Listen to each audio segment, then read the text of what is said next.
Senator Ted Cruz, thanks for coming back on the show. You had a big day yesterday. It's been a really busy 24 hours. I want to know, since the moment you took that stage yesterday to right now, what's the funniest thing that's happened to you out there? You know, I don't know about funniest, but I'd say the coolest thing was how well my girls did.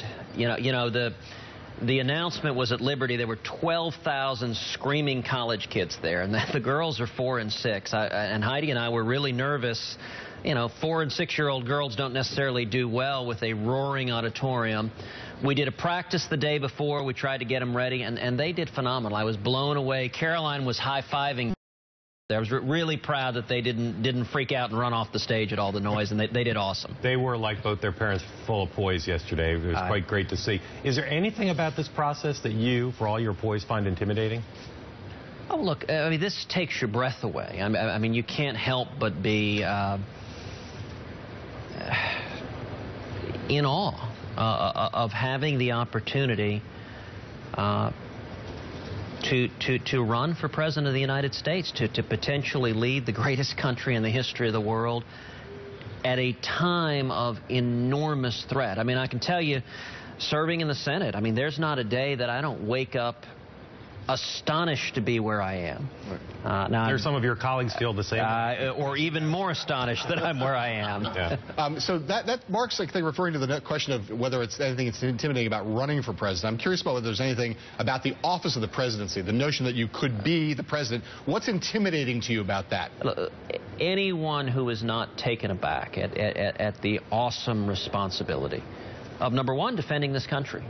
The principal responsibility of the president is to be the commander-in-chief, to defend this nation. We are in a more and more dangerous world. And I think by 2017, it is only going to have gotten more dangerous after that. Anyone who the weight of that responsibility doesn't weigh on your shoulders contemplating it, is not, frankly, fit to contemplate the office. Let me move you to some news a day. As busy as you are, I know you know the Wall Street Journal reported today that Israel spied on the United States. Allies spy on each other all the time. But let me ask you, if you were president, as president, would you tolerate Israel spying on the United States, and would you have the United States spy on Israel? Well, actually, my understanding of the story is that they reported that Israel spied on Iran. No, they said they spied on the United States as well. And at the end of the day, it's an interesting thing that in the course of these negotiations, we're apparently communicating the terms of the negotiations with Russia, with other countries, but not with Israel. I agree, but I just want to get you to my question, which is, again, would you tolerate Israel spying on the United States, and would you have the United States spy on Israel if you were president? At the end of the day, it is no surprise to anybody that countries engage in espionage and defend their own national security interests. So you would continue to spy on Israel, as the United States apparently does now? At the end of the day, what every country is going to do is defend their national security interests. I'll say this, Israel lives in a very tough neighborhood. And if one thing sadly has been clear in the Obama administration, it's that they have real reason to be concerned this administration won't stand with them. Senator, I want to play a little sound right now in the wall. There was only one, I believe, of the other potential Republican 2016 candidates who had some comments about your announcement yesterday. Let's take a look at that and get your reaction. Great. There'll be a lot of conservatives. Ted Cruz is a conservative, but it also goes to winnability, and people will have to make a decision which is the Republican that can not only excite the base, but can also bring new people into the party without giving up principles. So beyond the question of the unusual use of the phrase winnability, or the use of term winnability, what do you have to say to Rand Paul and that critique? Oh, listen, Rand Paul is a good friend of mine. I like and respect him. We have fought side by side for liberty. I expect we'll continue to fight side by side for liberty. The core of what he's saying up there is that he's done more to reach out to non-base Republican voters than you have. Do you accept that criticism? And if not, what's your counter-argument? If we're going to win, we've got to reassemble the Reagan coalition. We've got to bring together conservatives and libertarians and evangelicals and women and Hispanics and young people and Reagan Democrats.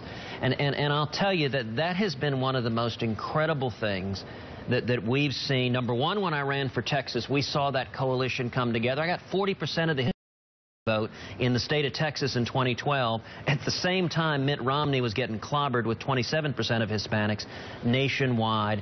And our coalition at the grassroots level was breathtaking, and it was driven by young people and across the breadth. That's what we got to do to win. I got to stop you. Just want to get another question in here before we got to go.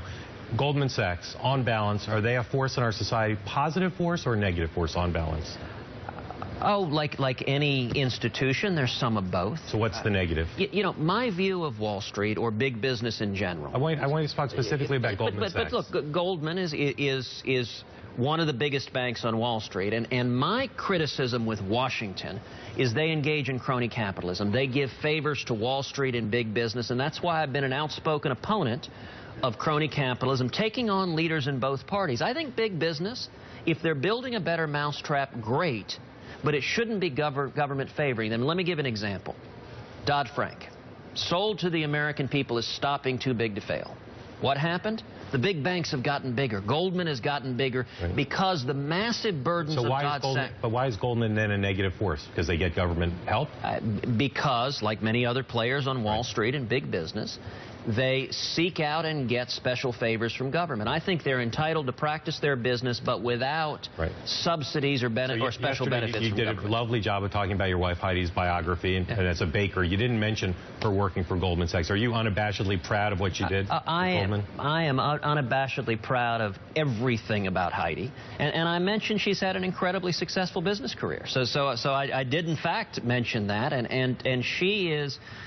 You know, I have to say, a lot of times the caricatures of Republicans, they don't fit with the fact that I've got an amazingly brilliant, educated, successful, professional woman who is my best friend in the world and my partner in everything we do. Let me get a quick one in here at the end. A bunch of people yesterday saw your announcement speech, compared you to the current president of the United States, including some Republicans. How does it feel to you? What's your reaction to being called the Republican Obama?